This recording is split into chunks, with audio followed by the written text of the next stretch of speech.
Well, good morning, everybody. Welcome to Penn Vicarage on this Tuesday morning. Lovely to see you and hope you're well and cheerful. And thank you for joining us, continuing our adventure through the fabulous and very exciting book of Genesis this morning.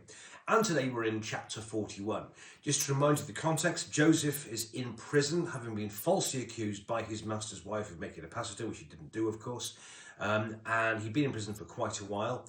And then there was an incident with some dreams in yesterday's reading in chapter 40, and he thought maybe the end of his prison cell sentence was coming, but it turned out to be a false dawn, or so he thought. So without further ado, we pick it up at Genesis chapter 41. After 2 whole years, Pharaoh dreamed that he was standing by the Nile, and there came up out of the Nile 7 sleek and fat cows, and they grazed in the reed grass. Then 7 other cows, ugly and thin, came up out of the Nile after them, and stood by the other cows on the bank of the Nile. The ugly and thin cows ate up the 7 sleek and fat cows, and Pharaoh awoke.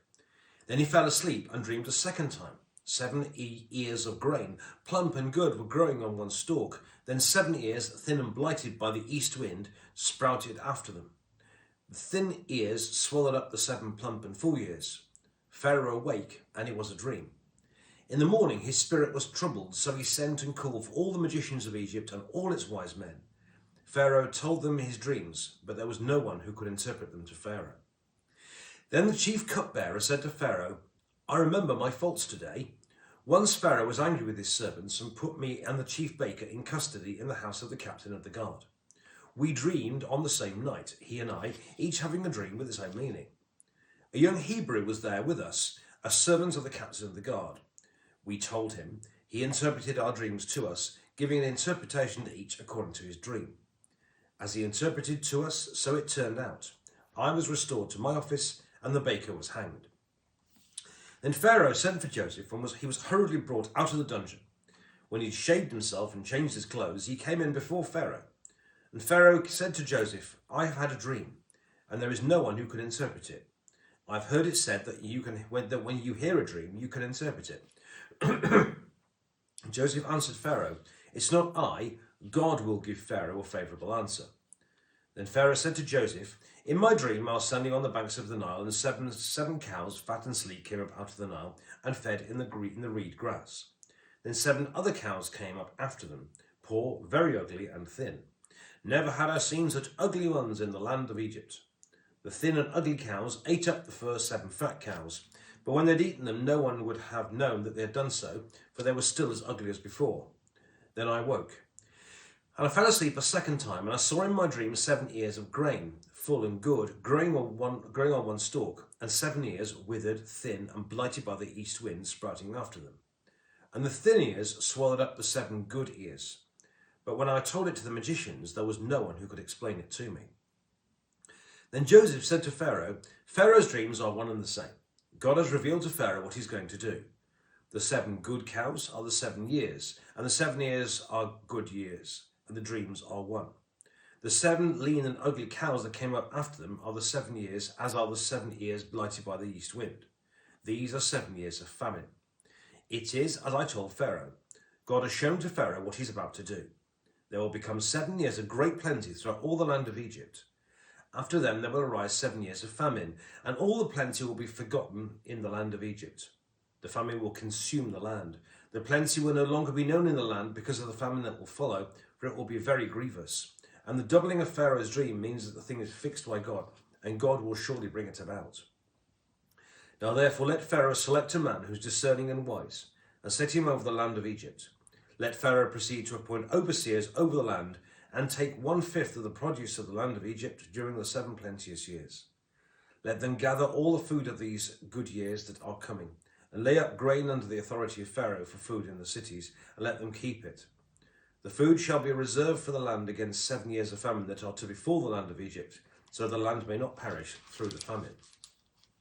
The proposal pleased Pharaoh and all his servants. Pharaoh said to the servants, "Where can we find anyone like this one in whom is the Spirit of God?" So Pharaoh said to Joseph, "Since God has shown you all this, there's no one discerning and wise as you. You shall be over my house, and all my people shall order themselves as you command. Only with regard to the throne will I be greater than you." And Pharaoh said to Joseph, "See that I set you over the land of Egypt." Removing his signet ring from his hand, Pharaoh put it on Joseph's hand, and he arrayed him in garments of fine linen, and put a gold chain around his neck. He had him ride in the chariot of his second in command, and they cried out in front of him, "Bow the knee!" Thus he set him over all the land of Egypt. Moreover, Pharaoh said to Joseph, "I am Pharaoh, and without your consent no one shall lift up hand or foot in all the land of Egypt." Pharaoh gave Joseph the name Zaphenath-Paneah, and gave him Asenath, daughter of Potipherah, priest of On, as his wife. Thus Joseph gained authority over the land of Egypt. Joseph was 30 years old when he entered the service of Pharaoh, king of Egypt. And Joseph went out from the presence of Pharaoh and went through all the land of Egypt. During the 7 plenteous years, the earth produced abundantly. He gathered up all the food of the 7 years when there was plenty in the land of Egypt, and stored up food in the cities. He stored up in every city the food from the fields around it. So Joseph stored up grain in such abundance, like the sand of the sea, that he stopped measuring it. It was beyond measure. Before the years of famine came, Joseph had 2 sons, whom Asenath, daughter of Potipherah, priest of On, bore to him. Joseph named the firstborn Manasseh, for he said, "God has made me forget all my hardship in my father's house." The second he named Ephraim, for God has made me fruitful in the land of my misfortune. The 7 years of plenty that prevailed in the land of Egypt came to an end, and the 7 years of famine began to come, just as Joseph had said. There was famine in every country, but throughout the land of Egypt there was bread. When all the land of Egypt was famished, the people cried to Pharaoh for bread.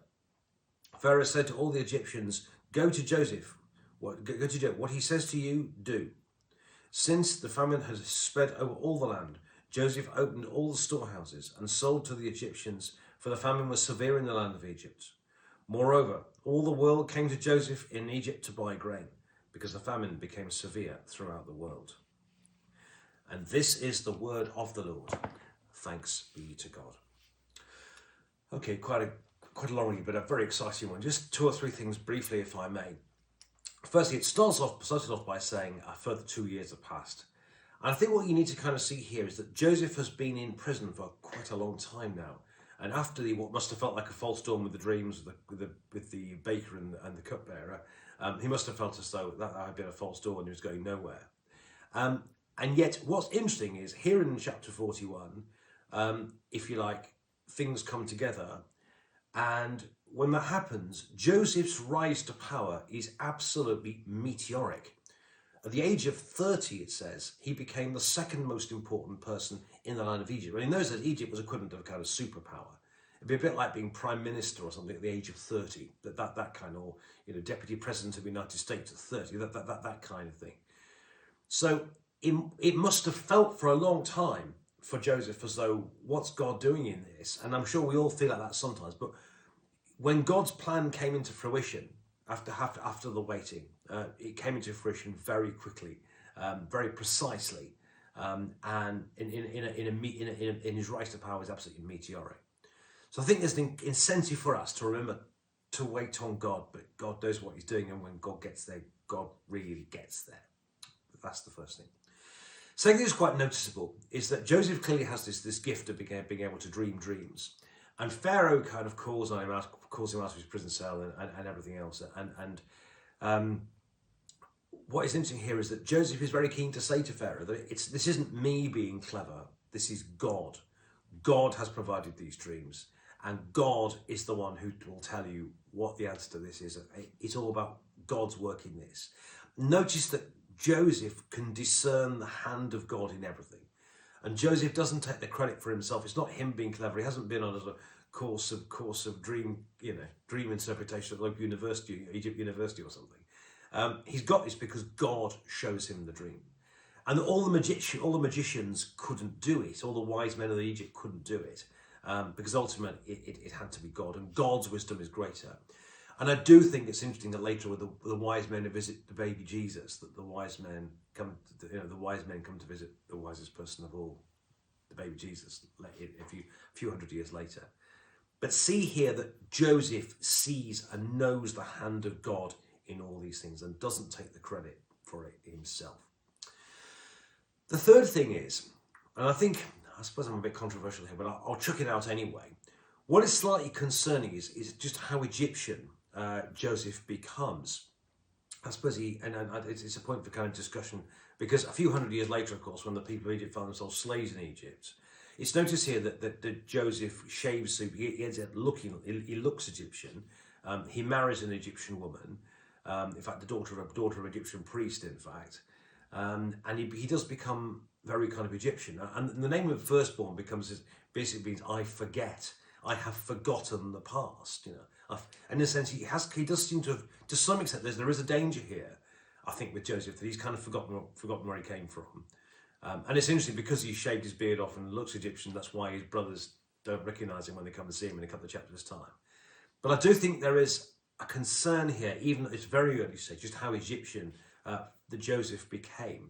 And it's important, and I think we do need to remember that, but he remembers that God's with him. He discerns the hand of God.